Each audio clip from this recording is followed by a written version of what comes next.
She was the most dangerous patient in the entire psychiatric hospital. The nurse only thought she wasn't eating enough, but when the nurse recommended a full meal, she got kicked to the floor.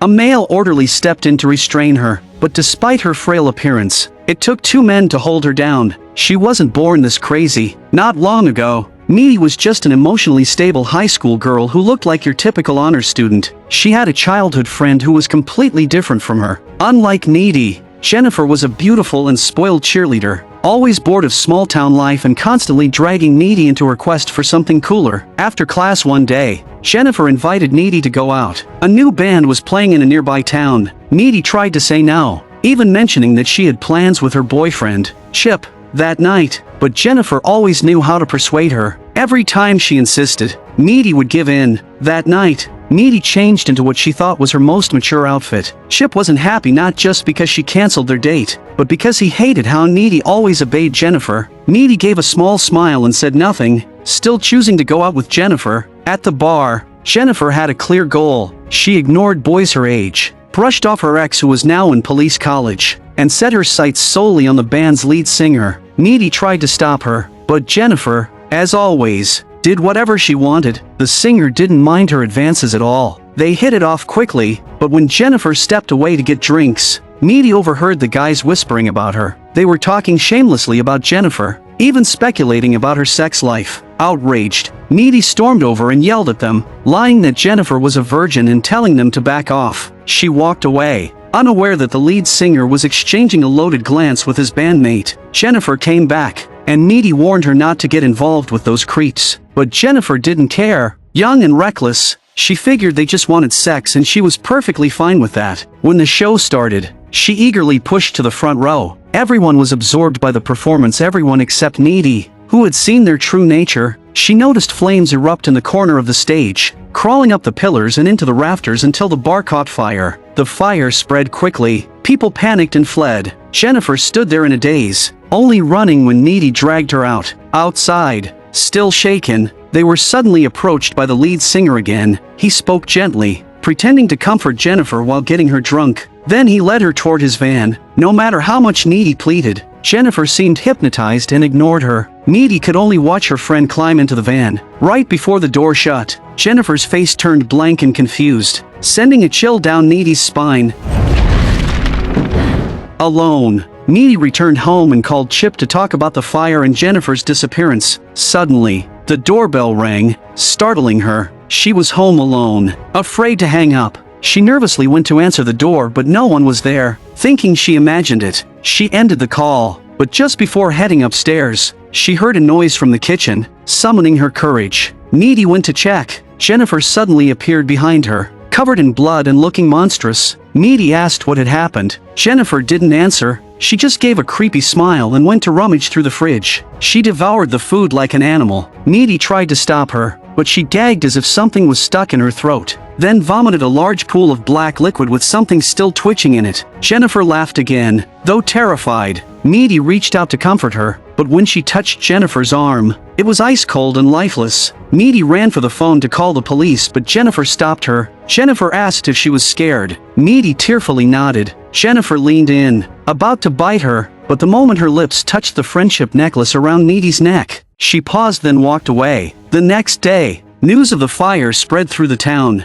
Everyone thought Needy was in shock from barely surviving, but Needy remembered a promise they made as kids. Back then, Jennifer had cut her hand, and Needy had sucked the blood to comfort her. Now looking at Jennifer perfectly fine, no signs of last night's horror, Needy began to doubt herself. But the filthy mess in her kitchen and the bloodstains on her hands told her it was all real. Then a teacher came in with terrible news. Several classmates and teachers died in the fire. As everyone mourned, Jennifer couldn't stop laughing. One boy cried uncontrollably. His best friend had died in the fire. After class, he stood alone by the field, overcome with sadness. Suddenly, Jennifer approached him. She comforted him, then placed his hand on her chest. Moments later, she led him into the woods. They made out for a while, but soon, he looked up and was horrified. Animals had surrounded them without warning. As he panicked, Jennifer just smiled. His screams echoed through the forest. When he was found, he'd been ripped open. His mother collapsed in grief. His father swore vengeance. Meanwhile, the real killer, reborn from blood and flesh, emerged from the lake looking more radiant than ever. By the time she reached the shore, all the evidence had been washed away. There was nothing left to find. That night, Jennifer called Needy to gleefully share her excitement. When she heard Needy still mourning the fire, she coldly dismissed it as no big deal, while Jennifer lived in her own world. Chip called Needy. Unbeknownst to her, Jennifer was already up to something strange. This small town was once peaceful, but now, with death after death, everyone wore heavy expressions, except Jennifer, who, freshly replenished, looked stunning, but the energy didn't last long. Within a month, Jennifer visibly started to fade. Sensing her power waning, she set her sights on a new target. That's when Needy's friend Colin showed up. Shy and awkward, he tried talking to Jennifer. She didn't seem interested and later mocked him. Needy defended Colin, saying he was a good guy. Suddenly intrigued, Jennifer called him back and arranged to meet up that night. Her sudden change made Needy suspicious. That night, Colin went to the address Jennifer gave. The place was sealed up and looked like a haunted house. He wandered inside and found a candlelit room. Before he could question it, Jennifer appeared. She avoided his questions and started making out with him. Just as Colin lost himself, he was startled and backed away, getting cut in the process. The sight of blood excited Jennifer even more. Her seductive silhouette was a prelude to death, and the demon within her began its feast. At the same time, while on a date, Needy suddenly had a strange vision. She saw blood dripping from the ceiling. The boy who died before appeared, bloodied, with Jennifer crouched on his shoulder, smiling eerily, terrified. Needy cut the date short and drove home in a panic.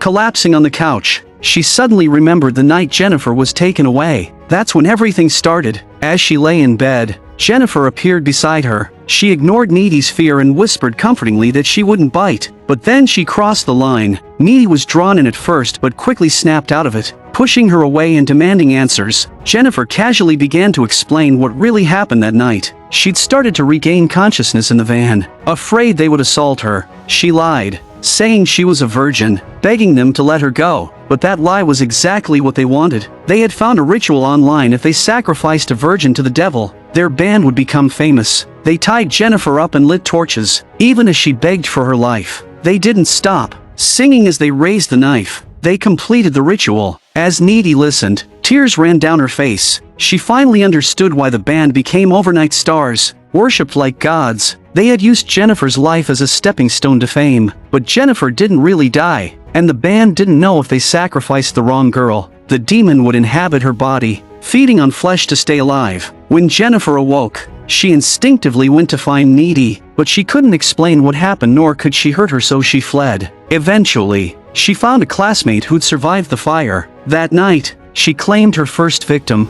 As she told the story, Jennifer's expression stayed lighthearted, as if she'd forgotten the trauma of being murdered. But when she cut herself and showed Needy her wound healing instantly, the horror beneath her calm surface was revealed. Jennifer wasn't immune to pain. She had just endured so much that only by inflicting pain on others could she heal her own. After dying once, she no longer had any empathy for death. The new Jennifer always appeared cold and detached, but would get excited upon hearing about teachers dying in the fire. She called cremated remains roast piglets. With nowhere to vent the pain of being an innocent victim, she began reenacting the harm she once endured over and over on boys her age. Just like that band earned fame through her body that night, she now drew sustenance from their pain and fear to keep herself alive. It was only in front of victims who didn't survive that she could stop being a pitiful sufferer and become a powerful reborn entity. One day in class, the teacher praised the hypocritical band for all they had done to help the town after the fire. Only Needy questioned it while Jennifer stayed silent. Still young,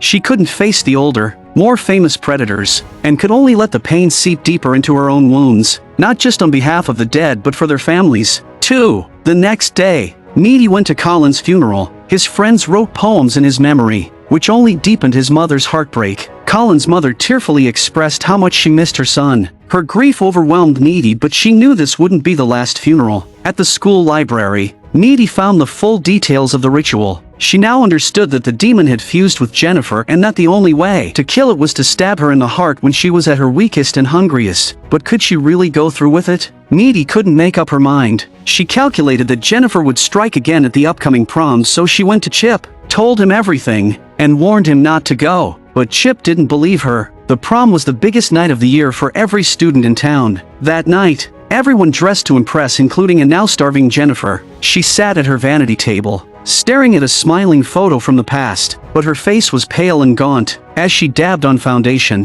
her eyes filled with tears. When Needy arrived at the prom, she searched the crowd but couldn't find Jennifer or Chip. The only people she saw were the band, the very cause of it all, performing like honored guests on stage. Suddenly, she had a feeling and rushed out of the prom to look for Chip. At his house, she learned he had left 20 minutes ago. Panic gripped her. She asked which way he went and chased after him. She was right. Jennifer had lured him to an abandoned pool with lies that Needy had cheated on him. Just like before, Jennifer tried to seduce him, hoping to confuse him, then attack. But Chip resisted. When Needy heard the cries, she climbed into the abandoned pool just in time to see Jennifer on top of him. Summoning her courage, Needy leapt into the pool, shoved Jennifer away, and took the pepper spray from Chip's hand, blasting Jennifer with it. Once again, Jennifer vomited black water just like the night she died. Floating up into the air, she looked down and asked Needy why she was interfering. Needy shouted back, demanding to know why she was attacking Chip. I am going to eat your soul and it out, Nikki! Jennifer stopped. This kind of wound wouldn't kill her, but as she saw the blood pour from Chip's body, Needy's eyes filled with sorrow, as if trying to comfort her. Jennifer didn't strike again. She simply walked away in silence. After she left, Needy looked at Chip, who lay dying. He apologized for not believing her. He didn't have much time left. Within moments, he died in Needy's arms. Heartbroken, Needy lay in bed, staring at the photo album beside her, photos of her with Chip and of her with Jennifer. That moment, she made her decision. From that day on, neither of them returned to school. Needy was waiting for Jennifer's strength to fade. That would be the best time to kill the demon. Finally, that night came. Jennifer was weak and hungry again. While watching a sports show, she flipped through the yearbook, picking her next target. She turned off the lights to go to sleep when Needy came crashing through the window. Fueled by rage, Needy lunged at Jennifer, or rather, the demon, and unleashed everything she had bottled up. Jennifer bit her hard. Breaking free, Needy pulled out a knife and slashed her. That pushed Jennifer over the edge. The demon's power surged, lifting them both into the air. As they struggled midair, Needy looked at the blood-stained necklace that symbolized their friendship. She yanked it off. As she crashed to the ground, Jennifer also dropped, her strength suddenly drained. Her expression shifted from fear to calm. The demon's powers no longer worked. In that moment, she seemed willing to die at Needy's hand. The ritual to kill the demon was complete. As her breathing stopped, Jennifer's face returned to normal. Jennifer, what is it, baby? Oh my God. Oh God. Exhausted, Needy collapsed beside Jennifer's body. The blood splattered across her cheek looked like tears. Needy turned her head. Now that the demon was gone, Jennifer's body was no longer a weapon. It was just the body of a childhood friend, a girl who had never been abused, never transformed, just a girl. I'm a movie enthusiast. Please subscribe to my channel, and I'll see you next time.